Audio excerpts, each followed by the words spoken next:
Speaker Mike Johnson has truly hit it out of the park in the People's House, and we are proud to stand with him on this leadership team. House Republicans overwhelmingly passed our resolution showing our unequivocal support for Israel on the House floor, and both Speaker Johnson and Majority Leader Scalise were widely praised for their strong statements over the weekend at the Republican Jewish Coalition in Nevada. Let us be clear. House Republicans will always stand by our precious ally Israel, and we will speak loudly and clearly when it comes to standing against the heinous rise in anti-Semitism, both at home and abroad. We proudly stand with Israel instead of Joe Biden's army of IRS agents, and shame on Joe Biden for threatening to veto this critical Israel aid package. In addition, House Republicans passed multiple conservative appropriations bills in less than 1 week, and we're working to bring more bills to the floor in the coming days. So many of the press said it couldn't be done, and yet House Republicans continue to deliver.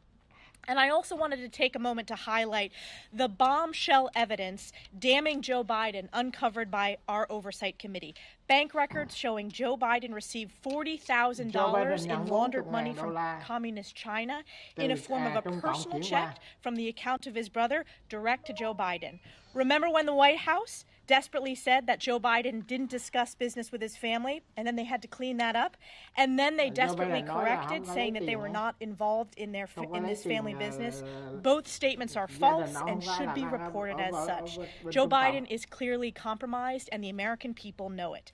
House Republicans will continue to follow the facts to ensure accountability for the American people and deliver legislative results under this new era of leadership with Speaker Mike Johnson. With that, I'm honored to turn it over to my colleague, our whip, Tom Emmer. Thank you, Elise. And this team is unified. But today we have some serious business. Babies burned alive in ovens. Girls raped so violently their pelvic bones broke. Young people mowed down as they ran for their lives at a music festival. Victims paraded through the streets in celebration. This is Hamas. Our ally Israel is the only democracy in the Middle East. It's fighting for its very existence and defending themselves from unequivocal acts of terror as we speak.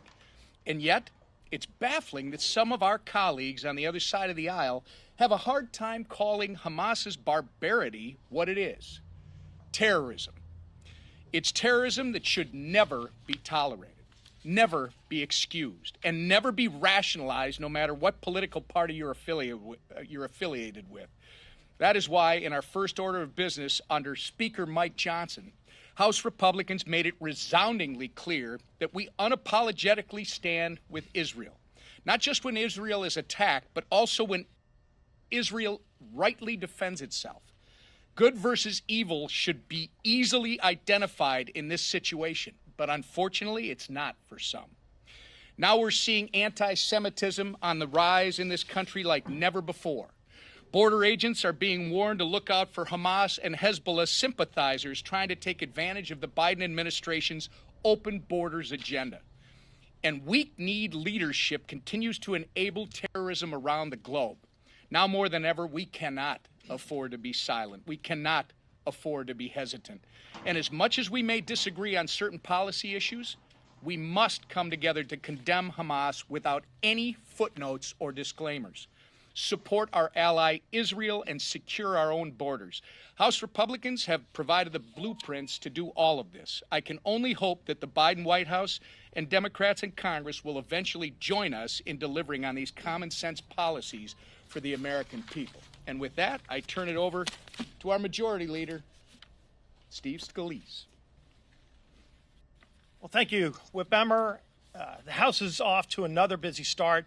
But if you just look at the first 24 hours under Speaker Mike Johnson, we started off passing a very strong, overwhelmingly bipartisan resolution supporting Israel. It was an important, I think, first statement that this is the focus of our new speaker, getting the House open for business again. We followed that up just a few hours later, passing an appropriations bill, getting that process back on track. Because now, if you look at last night's action, coming in, passing more pro Israel resolutions, as well as passing yet another appropriations bill yesterday, 2 more teed up this week. We will be at over 80% of government funding passing the House of Representatives, and yet the Senate is finally starting to take action because they realize that the House is serious about getting this appropriations process back on track, and our Speaker has made that very clear to our Senate colleagues as well as to the President about what's at stake and about what the focus of the House is on. If you look at today, really important pieces of legislation that we have, not just the appropriations process, but supporting Israel. Of course, we have a critical piece of the funding structure for Israel, bringing the bill to make sure that Israel has the tools it needs to fight and defeat Hamas, whether it's replenishing Iron Dome, some of the other strategic weapon systems that their leadership has asked our administration for. These are things that have gone through a very strict vetting process. We've been working with the leadership of Israel as well to make sure that in a very targeted package, we're going to pass a bill, hopefully very bipartisan, that gives Israel the funding that they need to continue to make sure they can defend themselves from these vicious attacks that Whip Emmer described. We've all seen the horrid details. This is not a time to sit idly by. The House is going to take strong action today to send that message and send that bill over to the Senate as we continue other focuses. And this is an area where the administration has been incredibly weak, and that is standing up to Iran. The House is not going to be weak in that regard today. You're going to see a strong bill to come to the House floor to say that we will put sanctions again against Iranian oil to diminish the role that Iran has played in this.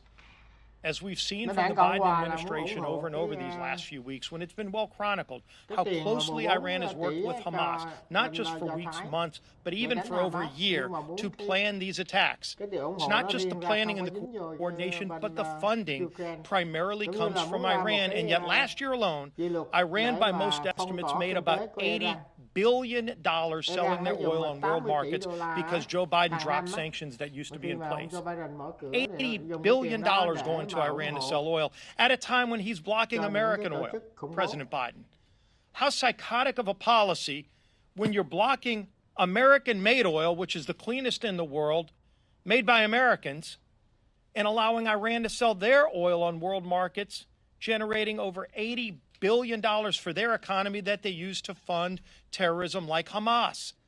And so the House will bring a bill today to reimpose strong sanctions so Iran cannot sell their oil on world markets, sending a message all around the globe that you don't need to go buy Iranian oil. You don't need to put money into the hands of the largest state sponsor of terrorism. Get your oil from stable sources like America, but don't fund what is the largest source of revenue for Hamas and other groups all around the world, Hezbollah, so many other terrorist organizations. That will come to the floor today as well. We need to continue to send that strong message, and we're not going to slow down in the House because we've got a leader now who's gotten the House back on track, who's gotten the House open for business, and sent a strong message to our allies around the world and to this administration that we're serious about conducting the people's business, fighting for those families who are struggling, and standing with our allies, and that is our Speaker, Mike Johnson. Thanks, Steve. Thanks so much. I am really grateful for this extraordinary leadership team. Good morning to everybody and welcome here. Grateful to have you. I was just in our Republican conference meeting, and there is such a great feeling of esprit de corps amongst House Republicans. We are not only unified, we are energized.